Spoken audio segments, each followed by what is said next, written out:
Respect isn't always earned through words.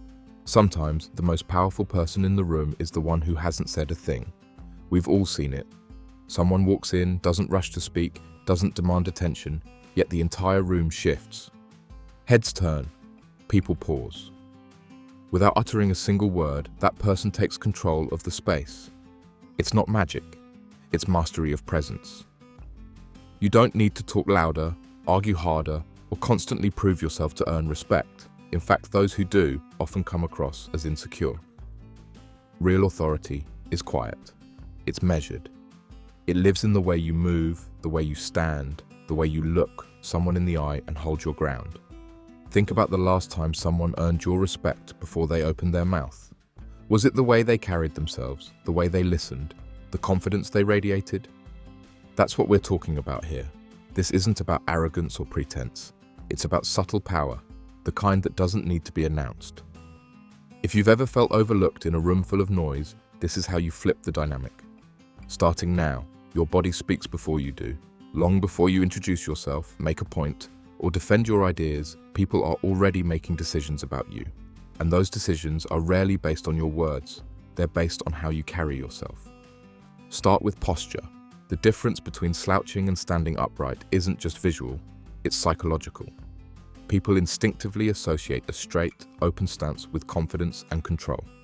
When someone walks into a meeting with their shoulders back, head level, and chest open, others notice. They don't have to speak to signal authority. Their presence does the work. Now consider gestures. Nervous fidgeting, hands in pockets, or crossed arms make you appear unsure or defensive.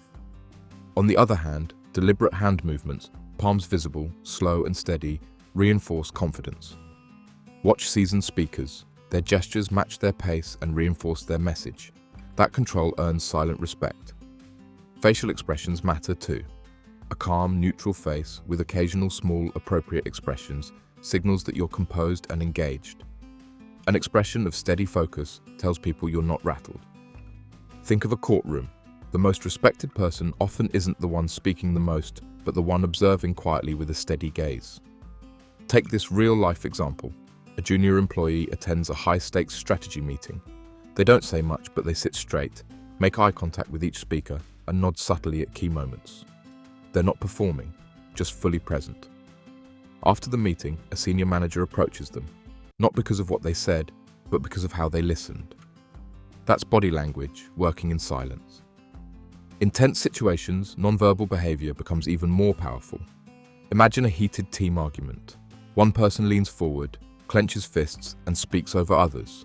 Another sits still, hands resting calmly, and waits to speak. Guess who gains more respect? Silence, paired with calm posture, becomes a statement of self-control. Even in casual settings, subtle cues shift the dynamic. At a social event, someone standing slightly apart with an open, relaxed stance often attracts more attention than the person bouncing from conversation to conversation. The calm presence draws people in. None of this requires saying a word. It's not about faking anything either. It's about becoming aware of your own physical cues and aligning them with your intention. When your body language says you respect yourself, others tend to follow. Before we continue with the next section, I'd like to ask for your help. I'm trying to reach 1,000 subscribers, so if you're finding this helpful, please consider hitting that subscribe button. Your support really means a lot. Okay, let's keep going. Eye contact is one of the most immediate ways to communicate respect, confidence, and control, without a single word. It's subtle, but it can instantly change how others perceive you. Look at job interviews. The candidate who maintains steady, relaxed eye contact is often remembered more positively than the one who avoids it or constantly glances around. That simple behavior signals presence, trustworthiness, and self-assurance. In leadership, the ability to hold eye contact during difficult conversations sets the tone. A team leader who delivers feedback while looking someone in the eye, not with aggression, but with calm, demonstrates authority. Meanwhile, avoiding eye contact during those moments can come across as insecurity or even dishonesty. Socially, eye contact helps build rapport quickly.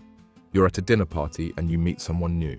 They shake your hand and hold your gaze for a second longer than expected. Not in a stare down, but enough to register intent. That person feels grounded, self-aware, and engaged. You respect them before the conversation even starts. But balance is everything. Too much eye contact becomes intimidating. Too little feels dismissive. The sweet spot. Hold eye contact for about 50–60% of the interaction. Look away occasionally to avoid overwhelming the other person, but always return with calm focus. In high-stress situations, public speaking, negotiation, or confrontation, eye contact is your anchor. It communicates that you're not rattled, that you're grounded in what you believe. Even if your voice shakes, your eyes can show strength. Culturally, it's essential to recognize that eye contact norms vary. In Western business settings, direct eye contact is often a sign of confidence. In some Eastern cultures, however, extended eye contact can be seen as disrespectful. The key is reading the room, observing how others engage, and adapting respectfully. Real-world example. During a tough client presentation, one junior analyst didn't say much, but whenever they were addressed, they looked the speaker straight in the eye, nodded slightly, and listened with full focus. They were later invited to lead the next meeting, not because of what they said, but because of how they engaged. With the eyes alone, you can project calm, confidence, and command. The room notices, even if you never say a word. Before you speak, people make dozens of assumptions about you, based on what you're wearing. Clothes don't just cover you, they communicate. They send signals about how seriously you take yourself, what you expect from others, and whether you belong in the room. Consider someone entering a courtroom. A sharp suit, polished shoes, and clean lines instantly create an image of credibility. The same person in sweatpants and a wrinkled t-shirt would send a completely different message, one that's harder to overcome, no matter how sharp their argument. This isn't about fashion, it's about intention. Dressing well doesn't mean expensive, it means thoughtful, clean, fitted, and appropriate choices show that you respect the setting and yourself. That earns respect in return. Look at the workplace. Two employees have similar roles. One shows up in neat professional attire every day. The other dresses casually, sometimes sloppy. Over time, even with the same performance, one of them is more likely to be seen as leadership material. And it's not just about talent. Even in social settings, style speaks. At a networking event, someone with an intentional, put-together look is often approached first. They haven't said a word, but they've already made a strong impression. Your appearance won't do all the work, but it will open the door. Listening isn't just something polite people do, it's one of the most powerful, underused ways to earn respect. Truly listening signals presence, intelligence, and self-control. And the most effective listeners, they rarely need to speak much to gain authority in a room. Picture a heated meeting. Voices overlap, ideas compete, and the tension is thick. One person stays quiet, eyes focused, body still, occasionally nodding to show they're tracking what's said. When they finally speak, everyone listens. Why? Because silence combined with full attention commands attention. Listening isn't passive, it's strategic. It allows you to gather information, observe dynamics, and time your input perfectly. It also makes the speaker feel respected, which often earns you respect in return. In conversations, people often rush to respond.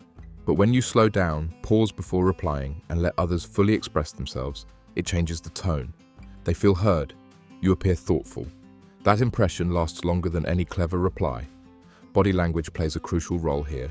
Leaning slightly forward, maintaining eye contact, and keeping your arms relaxed all say, "I'm present." These cues build trust without needing words.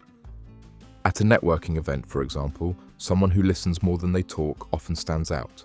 They ask short, relevant questions, show they care about the answer, and never interrupt. That behavior is rare and memorable. Even in personal relationships, deep listening can diffuse conflict. When someone feels genuinely heard, their guard drops. You've created space, and influence, without raising your voice. Great leaders know this.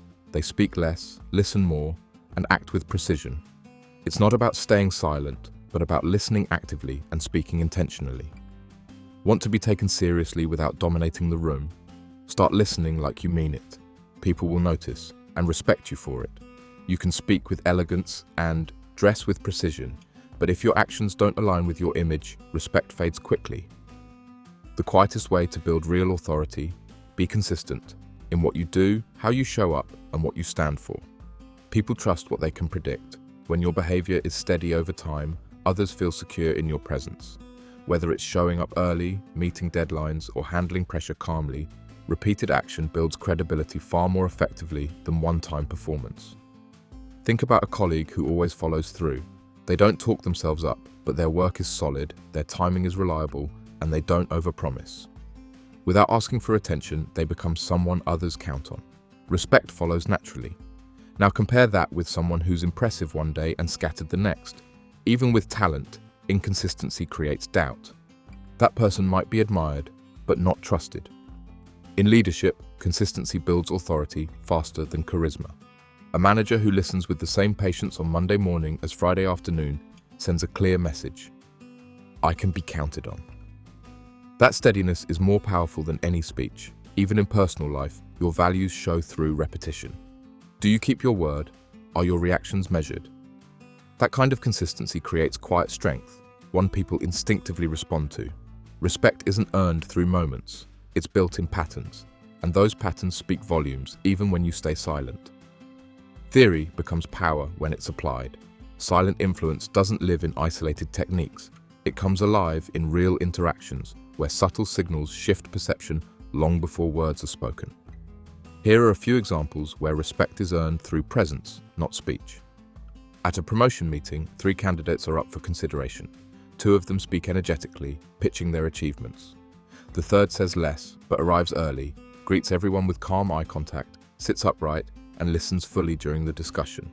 When asked a question, they respond clearly and concisely, without filler. After the meeting, the decision-maker comments, "They just carry themselves like a leader." That impression wasn't built through volume, it was built through demeanor. In a courtroom, a defense attorney stands beside their client. While the opposing lawyer raises their voice, gestures wildly, and tries to dominate, the attorney maintains a calm expression, an anchored posture, and speaks only when necessary. The jury pays closer attention not because of flair, but because of control. The lawyer's silence in key moments draws more focus than words ever could. During a family conflict, one sibling chooses to remain silent while others argue. They listen attentively, maintain neutral body language, and only speak when emotions cool. Later, family members approach that person for advice, not because they won the argument, but because they stayed balanced when everyone else lost composure. In a public setting like a networking event, someone enters without fanfare. They make purposeful eye contact, offer firm but unhurried handshakes, and observe more than they speak. They ask thoughtful questions and never dominate the conversation. By the end of the night, they've made strong connections, not by trying to impress, but by showing restraint and depth. These are moments where words took a backseat and quiet presence led the way. Subtle influence should never slip into manipulation. The difference lies in intent. If your silence, posture, or appearance is used to mislead or intimidate, the respect you earn will be shallow and short-lived. True power comes from authenticity. Use these tactics not to deceive, but to express confidence, self-awareness, and integrity. Respect gained through manipulation crumbles under pressure, but respect earned through genuine presence, steady actions, mindful listening, and quiet strength endures. Influence is not about control, it's about alignment. When your inner values match your outer signals, others sense it. That's where lasting respect begins. You've seen how respect can be earned without speaking, through body language, eye contact, consistent action, and quiet confidence. These tools don't require dominance, just awareness. The question is, will you use them intentionally or let others set the tone for you? Silent strength isn't about shrinking back, it's about standing firm with clarity and presence. If this resonated with you and you're ready to take control of how you're perceived, I'd love your support. I'm working toward 1,000 subscribers, so hit that button and stay with me. There's more silent power to uncover. Ready to own the room?